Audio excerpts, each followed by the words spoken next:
What's up, everybody? The Bad Batch has come to an end after 3 strong seasons, and we just gotta talk about that ending. There will, of course, be spoilers. Here are my breakdowns, so you've been warned. Now let's get into the series finale. Episode 15 opens as the entire Empire continues to scan for the boys in the Force outside of Mount Tantus. They're about 5 clicks away from the mountain at this point, but Wrecker, he's badly injured, and Crosshair's hand is acting up again, so it's not going to be a walk in the park for the boys.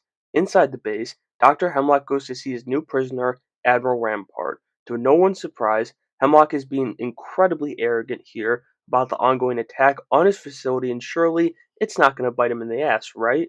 In another area of the base, Dr. Carr is sticking to helping Echo and starting to amend the horrible things she was a part of, both knowingly and unfortunately unknowingly, under Hemlock's command. Then inside the vault, Omega and her band of mini force-wielding maniacs are setting their escape plan, into motion as they take out that god-awful doctor and head into the walls of the mountain.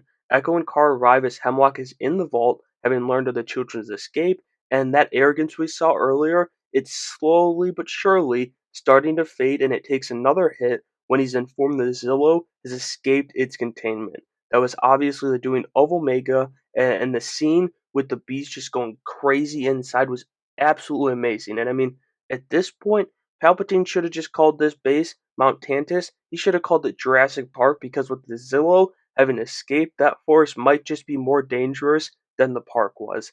That being said, the Zillow's escape created an opening for the boys to breach the facility, and Crosshair is pleading with Hunter and Wrecker to just let him go alone because multiple reasons, but Omega needs them more than him, he says, and he deserves this fate, both knowing how to get in Tantus and knows what he's going up against, and he thinks that's what he deserves. And the boys, they're not having any of it, and he even drops a chilling line about Clone Force 99 dying with Tech, and once again the boys are having none of that, and they're all going in. So with a million different problems popping up, Hemlock activates his full unit of shadows to take care of the boys, while he sends more troops after the Zillo Beast. That leads to an epic showdown in the medical hangar between those shadows and our trio that just got into the base. They put up a good fight, but these shadows are just too strong, with Wrecker injured and Crosshair on his B game even before he gets his shooting hand chopped off, and the team is captured.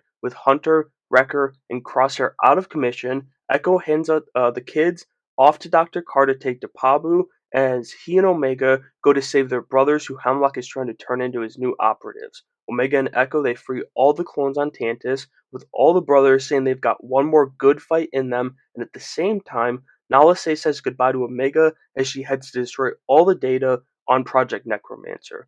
Rampart, he follows right behind her as his curiosity gets the best of him here, and his Imperial colors shine once again. She tells him everything about this project, and his thank you to her is a blaster shot in the chest as she drops the grenade as she drops, and everything and everyone in the room is wiped out. Now, it's not because of that, but Hemlock is called away because there's an incoming transmission from Governor Tarkin. Word of the chaos at the base has reached him now, and he's on his way to deal with it due to the Emperor's concern. Back with the clones, Omega makes her way into the torture chamber, or correction chamber, as Hemlock would probably call it, awaiting the distraction from Echo and the rest of the clones. That distraction only lasts so long, though, with the shadows making quick work of the boys down below before Hemlock, who grabs Omega, lets out his gas, taking out the rest of them. Thankfully, Wrecker wakes up and starts wrecking, but Hemlock, he runs off with Omega and Scorch. The boys manage to take out the shadows behind a whole lot of rage from Wrecker and a bit of luck before Hunter and Crosshair head for Omega. Hemlock traps himself out on a walkway as the team shoots out his ship that he was coming in, and then they shoot Scorch. Hemlock obviously can't afford to kill Omega here, but he's backed into a corner in multiple ways as the 3 members of Clone Force 99 subtly move a plan into motion, and Crosshair, with his shooting hand cut off, hits a precise shot, splitting Hemlock and Omega at the cuffs as both of the boys unload into Hemlock. I was right about him dying. The team, truly on their last legs, escape the base just in time, with their jump to hyperspace being immediately followed by Tarkin's arrival to the system. He goes down to the base and shuts that shit down fast, redirecting all funding to Project Stardust, which you may know is a construction of the Death Star and its laser. The boys then head to Pabu, their new home, or it's been their home, but now it's their permanent home, as we get a happy ending instead of a bitter one, as they're done fighting, most of them that is, settling in with their new families. Echo and Emery Carr head to Pantora to continue the fight against the Empire. The episode and series close with a time jump as Omega's all grown up and she sneaks down to the cave we met Ventress in this season, where she has a ship waiting for her to sneak off and join the rebellion as a pilot. But of course, Hunter knew she would try to do that as he's waiting for her, knowing she's ready for this, but also knowing that he's not.